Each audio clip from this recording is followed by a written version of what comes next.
Why Israel doesn't want Iran to have ballistic missiles? Well, Israel views the nuclear warhead as the bullet and the missile delivery system as the gun.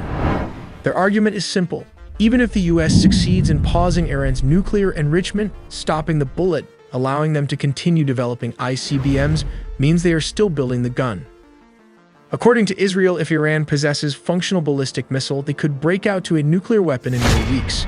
Once they have that, they have an immediate way to fire it, leaving zero time for international intervention. But how does an intercontinental or ballistic missile threat actually endanger Israel right now? While ICBMs are designed to hit Europe or the US, the technology used to build them directly advances the Iranian regime medium-range ballistic missiles.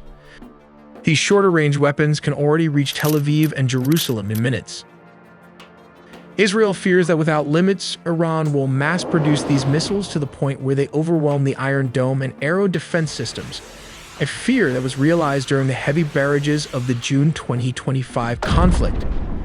They argue that sanctions relief would release billions of dollars that wouldn't go to infrastructure, but would be funneled immediately into rebuilding missile stockpiles and funding proxies like Hezbollah and the other sponsored group to attack Israel from the north and south. Israel is using the leverage argument. According to Prime Minister Netanyahu has reportedly presented intelligence to President Trump suggesting Iran's ultimate goal is a missile capable of striking the US mainland. By framing this as a direct threat to the American homeland, Israel hopes to force the US to maintain a maximum pressure campaign rather than settling for a limited nuclear-only treaty. What is the red line Israel has set if the US allows the missile program to continue? Israel has conveyed to American officials that if the missile program advances unchecked, they will strike Iran alone. However, they prefer not to do this. Unlike American heavy bombers, Israeli aircraft have difficulty destroying Iran's deeply buried fortified missile bunkers. They need the US military's heavy bunker buster capabilities to effectively destroy the program, but they are willing to act unilaterally if left with no choice. Iran reportedly managed to penetrate Israel's Iron Dome and Arrow missile defense systems using the Fateh-2 missile, which is equipped with a hypersonic glide vehicle capable of reaching speeds between Mach 5 and Mach 20, up to 17,900 kilometers per hour or roughly 10,000 miles per hour. At such extreme speeds, the missile leaves air defense systems like Iron Dome, Arrow, and David's Sling with very little time to detect, track, and engage the threat, making interception efforts exceptionally difficult. This is how it works. The Fateh-2 missile launches with a solid fuel booster that pushes it to hypersonic speeds, reportedly over Mach 15, as it climbs to high altitudes. Once it reaches the edge of the atmosphere, the booster separates and the glide vehicle, carrying the warhead, begins its independent flight. Re-entering the atmosphere at extreme speed, the glide vehicle uses its aerodynamic design and a small liquid fuel engine to maneuver unpredictably, typically flying between 12 and 30 kilometers above the ground. As it approaches the target, it drops to a lower altitude and performs sharp evasive maneuvers at speeds above Mach 5. This combination of speed, agility, and a shifting flight path makes it incredibly hard for air defenses to track or intercept. What sets the Fateh-2 apart from conventional ballistic missiles is its ability to maneuver during flight. While traditional missiles follow predictable parabolic trajectories, the Fateh-2 breaks from this pattern. It uses aerodynamic control surfaces and a movable nozzle powered by hydrogen fuel to adjust its course while gliding through the atmosphere. This is the reason you see the dragon tail all over Israeli sky. These continuous and unpredictable trajectory changes make the missile extremely difficult to track. Its erratic flight path confuses radar systems and overwhelms targeting algorithms that are designed to handle more conventional, stable trajectories. At the core of its propulsion system is a spherical solid fuel engine with a movable nozzle, which allows for precise steering and controlled acceleration during re-entry. This gives the missile the agility to dodge interception attempts more effectively. The warhead, mounted on a maneuverable re-entry vehicle, can further alter its path in the final phase of flight, complicating interception even more and reducing the chances of a successful defense. Iranian officials have claimed that the Fateh-2 also features radar evading capabilities, hinting at possible stealth or low observable technologies.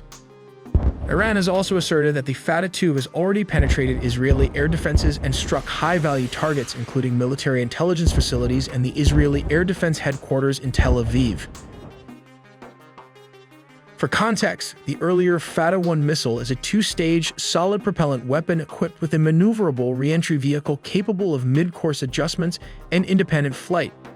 Its warhead includes thrust vector control, allowing it to execute evasive maneuvers during both the mid-course and terminal phases of flight, sometimes as close as 100 kilometers from the target. One of Israel's major disadvantages is its small size. In terms of land area, Israel is roughly 75 times smaller than Iran, making Iran about 7,400% larger. This stark contrast highlights just how compact Israel is by comparison. Because of its limited size, virtually any missile launched toward Israel can reach its target within minutes. This drastically reduces the time available for detection, warning, or evacuation. Geographically, Israel stretches about 470 kilometers. This is around 290 miles from north to south, but at its narrowest point it's only around 15 kilometers, which is 9 miles wide, with a maximum width of about 135 kilometers. This is around 84 miles. Because of Iran's larger size, it can hide its stockpiles of missiles all over the place, and this makes it harder for Israel to destroy every missile storage.